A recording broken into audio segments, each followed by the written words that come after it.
आजकल के बच्चे बहुत सारे तरह के स्पोर्ट्स खेलते हैं और स्पोर्ट्स में लाजमी सी बात है इंजरीज भी होती हैं। तो घुटने के लिगामेंट की इंजरी आज की डेट में एक काफ़ी कॉमनली एनकाउंटर्ड स्पोर्ट्स इंजरी है, खासतौर पे ACL tears, anterior cruciate ligament tears. और इन सारे लिगामेंट इंजरीज की अगर हम बात करें तो रिपेयर या रिकंस्ट्रक्शन यानी कि टूटे हुए लिगामेंट को वापस ठीक करने की कोशिश या टूटे हुए लिगामेंट को हटाकर उसकी जगह नया लिगामेंट बनाने की टेक्निक। अगर हम रिकंस्ट्रक्शन की बात करें तो क्योंकि एसीएल टीयर सबसे कॉमनली होने वाला लिगामेंट टीयर है और हमें एसीएल को रिकंस्ट्रक्ट ही करना पड़ता है ज़्यादातर केसेस में, कि रिपेयर के ऑप्शंस बहुत कम होते हैं। रिकंस्ट्रक्शन के लिए हमें टेंडन ग्राफ्ट हार्वेस्ट करना पड़ता है, यानी कि आप ही के शरीर का कोई टिश्यू का एक हिस्सा लेकर उससे एसीएल को दोबारा रिकंस्ट्रक्ट किया जाता है। तो आज हम इसी के बारे में बात करेंगे कि शरीर के कौन कौन से हिस्से से कौन कौन से टेंडन्स लिए जा सकते हैं जिससे कि एसीएल रिकंस्ट्रक्शन हो सकती है, किस टेंडन को लेने का क्या फ़ायदा है, क्या नुकसान है।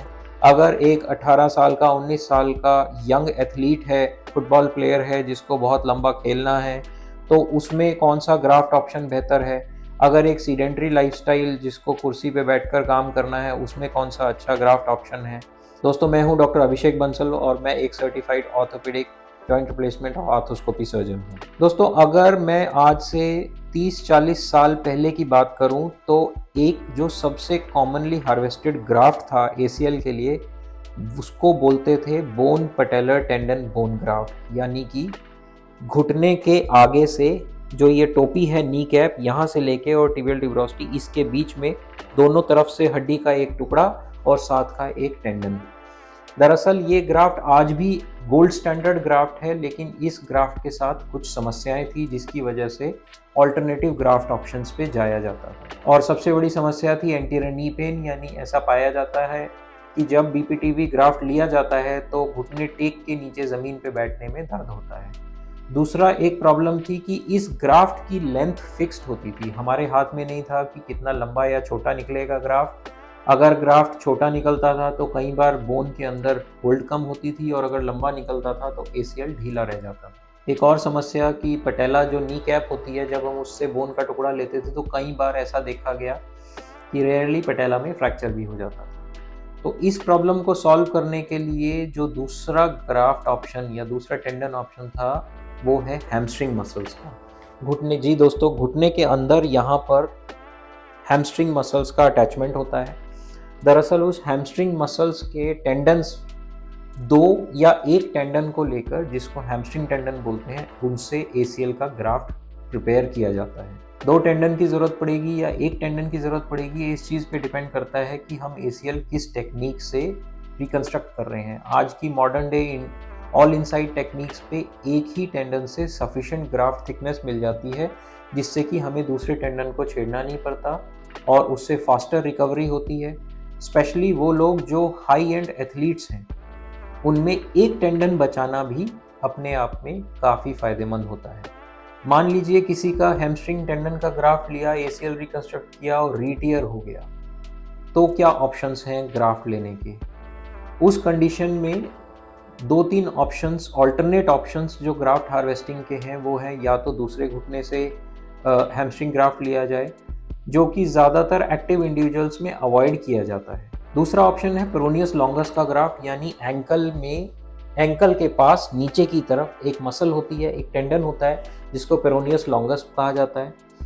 आज के डे में पेरोनियस लॉन्गस ग्राफ्ट पे काफ़ी ज़्यादा एम्फेसिस है और ऐसा पाया गया है कि ये ग्राफ्ट काफ़ी स्ट्रॉन्ग और थिक होता है और बहुत सारे सर्जन्स प्राइमरी एसीएल रिकंस्ट्रक्शन में भी पेरोनियस लॉन्गस का ग्राफ्ट इस्तेमाल करते हैं, लेकिन ज़्यादातर सर्जन्स अभी भी रिवीजन एसीएल केसेस में पेरोनियस लॉन्गस को हार्वेस्ट करते हैं। Theoretical disadvantages peroneus longus harvest करने के हैं। कुछ स्टडीज़ कहती हैं कि एंकल की जो प्रोटेक्टिव मैकेनिज्म है वो थोड़ा सा हैम्पर होता है, लेकिन कोई सब्सटैंशियल एविडेंस इसके फेवर में नहीं है। तो पेरोनियस लॉन्गस एक बहुत ही स्ट्रॉन्ग, थिक और अच्छा ग्राफ्ट माना जाता है एसीएल रिकंस्ट्रक्शन के लिए।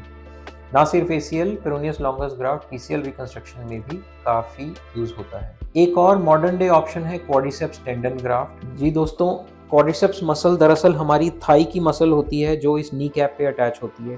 जहाँ ये मसल पटेला में या नी कैप पे अटैच होती है वहाँ पे एक टेंडन होता है जिसको क्वाड्रिसेप्स टेंडन बोलते हैं। कुछ समय पहले तक हमारे पास डेडिकेटेड इंस्ट्रूमेंट्स नहीं होते थे इस टेंडन को हार्वेस्ट करने के। उस टाइम पे इस टेंडन को हार्वेस्ट करने में काफ़ी समस्या आती थी, लेकिन मॉडर्न इनोवेशन की वजह से अब हमारे पास डेडिकेटेड इक्विपमेंट हैं जिससे कि हम क्वाड्रिसेप्स टेंडन को हार्वेस्ट कर कर उसको as a thick graft use कर सकते हैं। ये रिसेंट स्टडीज़ में ये काफ़ी प्रॉमिसिंग रिजल्ट्स देता है। स्पेशली हाई एंड एथलीट्स में ऐसा पाया गया है कि quadriceps tendon graft it performs very good. दोस्तों इसके अलावा कुछ और ऑप्शंस भी हैं जिनको हम ग्राफ्ट ऑप्शंस की तरह यूज़ कर सकते हैं, लेकिन आम तौर पे यही 3 ऑप्शंस या यही 4 ऑप्शंस मोस्ट कॉमनली यूज़ किए जाते हैं एसीएल रिकंस्ट्रक्शन या और भी किसी लिगामेंट को रिकंस्ट्रक्ट करने के लिए सबसे ज़्यादा जो यूज़ किए जाने वाले ऑप्शन वो यही 4